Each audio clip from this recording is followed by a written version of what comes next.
So here we are. You're going to need some gloves, you're going to need some goggles, and you're going to need a ventilator, and you're going to need to do this in a well-ventilated area. In my shop, I have fume hoods above, and I also have a fume hood in the corner. So I am well protected from that. You don't want to muck around with this stuff, and you need to do your research. All right, so here we are. We have this guy. We made this guy for a little while ago. It's the same TV boards and the same exact solution. So we're going to filter it with the big guy here just so that we can get an accurate kind of count. Most of the boards are in fact actually stripped off. Some of it is not, and hey, it's going to happen. In my process, I use a rotating stock pot. So if things aren't stripped off when I'm done, I just put it back in the stock pot and let it go for a little while longer. And then I just get the gold back out, and we get another filter. We put it in our filter collection, and hey, it all adds up. I particularly like this little container because actually it works good to filter. It's not really hard to do or anything like that. You just have to take some precautions. And I try to make sure the boards don't come out the best I can. And in fact, that's just about that. And now I'll take this guy. And if you notice, I have plastic on my workbench because my workbench is metal and I don't want it getting on there. So I actually got a sheet underneath of this that came from an old TV. But now I'll let that filter out. I'll actually put that fluid back in here and keep rinsing out all that gold. Because I don't know if you guys can see all that gold that collects inside of there. But hey, I don't want to introduce any more water than is absolutely needed to in this solution. In fact, you don't want to put any in there at all if you can help it. So we'll just keep recycling the fluid back in here and keep filtering it out. It's going to rinse off these boards. Plus, it already contains gold. Plus, it's going to make that jar a lot more manageable. The reason why I use such a big clear glass jar is so that you guys can kind of see what's going on in there, and plus I can continue to rotate my stock pot. Now everybody asks me what I use. I put out a video on how you can start your own stock pot.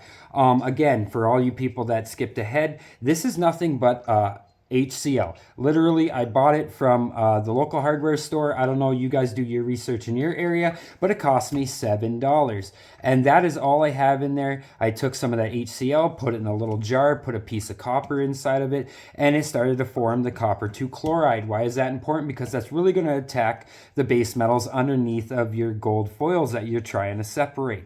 It's going to pull that base metal into solution. That's why it turns green, from clear to green. And then you remove those base metals and you can filter your gold off like we're doing here. It's a basic process. It's really easy.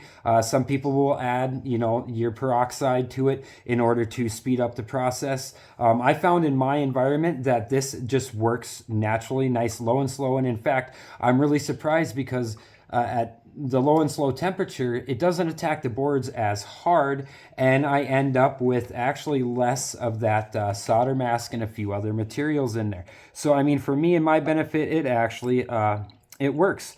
And so I just stay out my shop. I keep the temperature low, and that's just how I do mine.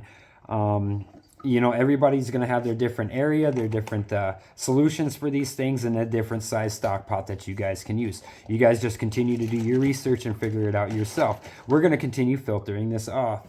I just wanted to bring you guys in here. Yeah, you can see that that gold, when it stops moving around, it just hovers around in that solution. It's actually pretty neat. But I've been trying to let this sit. I left the bubbler out of there so it would kind of drop down to the bottom because it does make it a lot easier to filter the solution if there's not as much gold inside of there. It's catch-22 because, yeah, you're excited you have a lot of gold, or, what you think is a lot of gold, but it makes it harder to filter. So I actually try to settle it down to the bottom and filter out the bulk of the liquid. But there seems to be quite a bit just hanging out in the water column there. So we're just going to fight through it and do the best we can. I added a couple pieces of copper right here. Yeah, you can see it. It's bent down in there, and it actually lifts the filter off the side of the filtering vessel, whatever you want to call it, and it helps the filter go faster.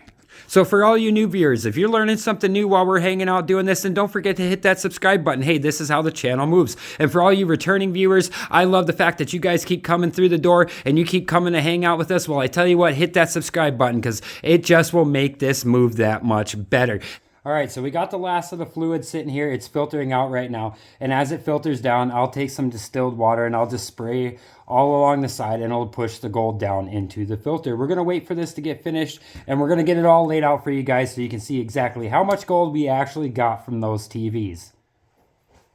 All right, so here we are, filtration is done. For all you new guys, don't get rid of that liquid right there. That's right, it's like an old Chev hitting 200,000 miles. It's just going down the tracks. So you put that back in your jug. If you still have boards that have gold left on it, you put them back in there. I treat it like a round robin. We put in gold boards and we pull out gold, and eventually I will have to completely do a clean out on that. But for right now, we were just doing a kind of pull cash from the piggy bank. That's right, when I tell you guys I come out here when I want money, I literally come out here and I pull gold out of the jar when I want money.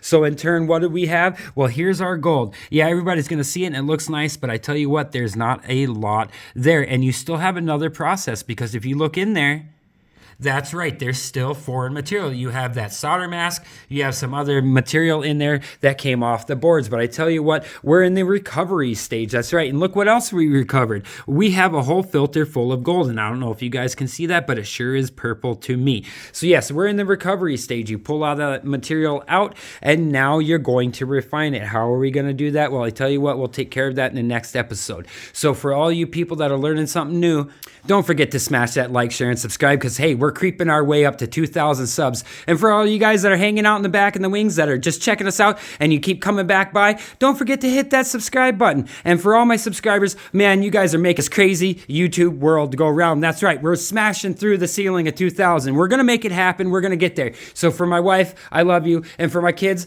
go wash your face.